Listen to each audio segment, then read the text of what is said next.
Juízes capítulo 4 versículos 1 ao 5. Porém os filhos de Israel tornaram a fazer o que parecia mal aos olhos do Senhor, depois de falecer Eude. E vendeu-os o Senhor em mão de Jabim, rei de Canaã, que reinava em Hazor, e Sísera era o capitão do seu exército, o qual, então, habitava em Harosete-Ragoim. Então, os filhos de Israel clamaram ao Senhor, porquanto Jabim tinha 900 carros de ferro e por 20 anos oprimia os filhos de Israel violentamente. E Débora, mulher profetisa, mulher de Lapidote, julgava a Israel naquele tempo. E habitava debaixo das palmeiras de Débora, entre Ramá e Betel, nas montanhas de Efraim, e os filhos de Israel subiam a ela a juízo. Quase não há informações sobre Débora além do que está nos textos bíblicos. Por ser uma liderança feminina em uma sociedade patriarcal, sua historicidade é bastante plausível. Da mesma forma, a dominação cananeia sobre as tribos israelitas nas montanhas é corroborada pela arqueologia, embora seja necessário situar o conflito em um período bem mais recente do que o tradicionalmente aceito, do século 13 a.C. para o século 11 a.C. Após a morte de Eude, o povo de Israel voltou a pecar contra Deus, que os entregou nas mãos de Jabim, rei de Canaã. Durante 20 anos, Israel ficou sob o domínio cananeu, sendo severamente oprimido por Sísera, comandante do exército de Jabim, que contava com uma frota de carros de ferro que o tornava invencível para os israelitas. Débora residia na região montanhosa de Efraim, entre Ramá e Betel. Ela se sentava debaixo de uma palmeira, e o povo de Israel a procurava para resolver suas questões. Desde sempre, judeus e cristãos acreditam que ela era casada com um homem chamado Lapidote, com base em Juízes 4 versículo 4. No entanto, o termo Lapidote pode significar tochas acesas, ou fogo aceso, o que sugere que Débora, mulher de Lapidote, poderia indicar que ela era uma acendedora de tochas, ou uma mulher flamejante. De qualquer forma, além de ser juíza, ela também era profetisa, o que lhe conferia a autoridade divina para discernir e oferecer soluções aos que a buscavam. Certa vez, Débora chamou Baraque e lhe disse que Deus havia ordenado que ele escolhesse 10.000 homens das tribos de Naphtali e Zebulon para enfrentar Sísera, garantido que a vitória já estava assegurada por ele. Embora confiasse na mensagem recebida, Baraque pediu que Débora o acompanhasse, junto com seu exército, no dia da batalha. Isso se devia ao fato de que ela era juíza e profetisa, e sua presença certamente inspiraria confiança nos homens escolhidos para a luta. Judeus e cristãos argumentam que, ao fazer esse pedido, Baraque perdeu a honra de derrotar Sísera e de ser reconhecido pela vitória, já que Débora teria dito que essa honra seria concedida a uma mulher. No entanto, essa interpretação não é a única viável. As palavras de Débora podem ter sido uma profecia sobre o que aconteceria ao final da batalha, e não uma maldição. Além disso, essa interpretação é complexa para os cristãos, uma vez que a carta aos Hebreus menciona Baraque como um herói da fé, ao lado de Davi e Gideão. Ao saber que os israelitas estavam prontos para a guerra, Sísera convocou todos os seus carros, 900 carros de ferro, e todo o seu povo. Quando o momento da batalha chegou, houve grande confusão entre o exército cananeu, que foi derrotado.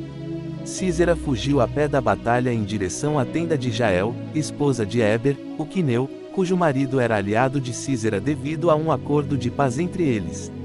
Cansado, Sísera pediu água e Jael lhe ofereceu leite, fazendo com que ele dormisse. Em seguida, Jael pegou uma estaca e a cravou na têmpora de Sísera com um martelo, matando-o, assim cumprindo o que Débora havia dito a Baraque.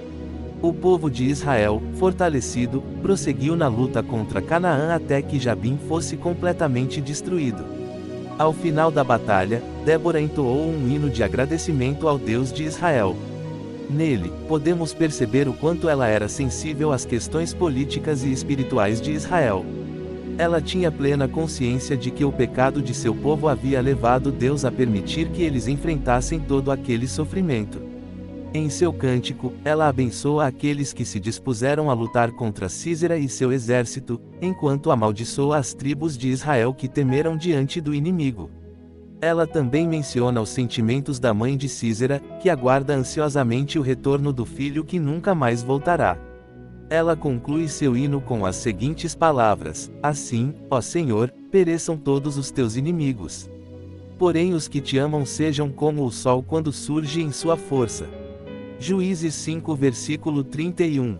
Débora se destaca no Antigo Testamento como uma das figuras femininas mais fortes e multifacetadas. Como profetisa, juíza e líder militar, ela representa o poder e a capacidade de liderança feminina, desempenhando um papel fundamental na libertação de Israel dos cananeus. Na sua função de juíza, Débora exerceu autoridade legal e espiritual sobre Israel durante um período de opressão sob o domínio de Jabim, rei de Canaã. Sua liderança é caracterizada não apenas pela sabedoria e pela habilidade de julgar com justiça, mas também pela comunicação direta com Deus, orientando o povo de acordo com os princípios divinos. A história de Débora evidencia sua influência e o respeito que conquistou entre os israelitas, destacando-a como uma das líderes mais notáveis e admiradas. Sob sua orientação, ela convoca Baraque para liderar o exército de Israel contra Císera, o comandante do exército cananeu, demonstrando não apenas coragem, mas uma profunda confiança no plano divino para a vitória de Israel. O relato da batalha, conforme descrito no livro dos Juízes, capítulos 4 e 5, apresenta Débora não apenas como uma estrategista, mas também como uma fonte de inspiração para aqueles ao seu redor. A vitória de Israel sobre os cananeus é atribuída à fé de Débora em Deus e à sua habilidade de liderar em tempos difíceis.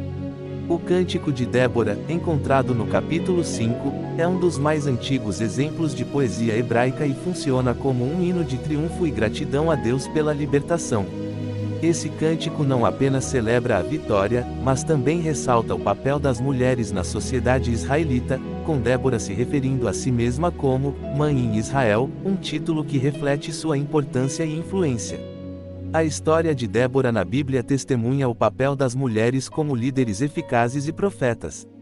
Sua capacidade de liderar, tanto no aspecto espiritual quanto militar, desafia as noções contemporâneas de gênero e autoridade, oferecendo uma narrativa poderosa sobre a liderança feminina.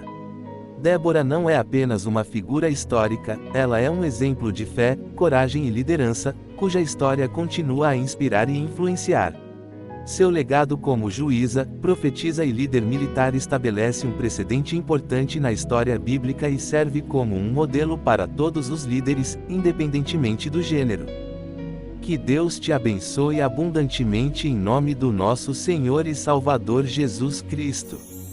Fonte de inspiração: Bíblia Sagrada. Canal Estudando com Cristo. Compartilhe, dê seu like e se inscreva no canal.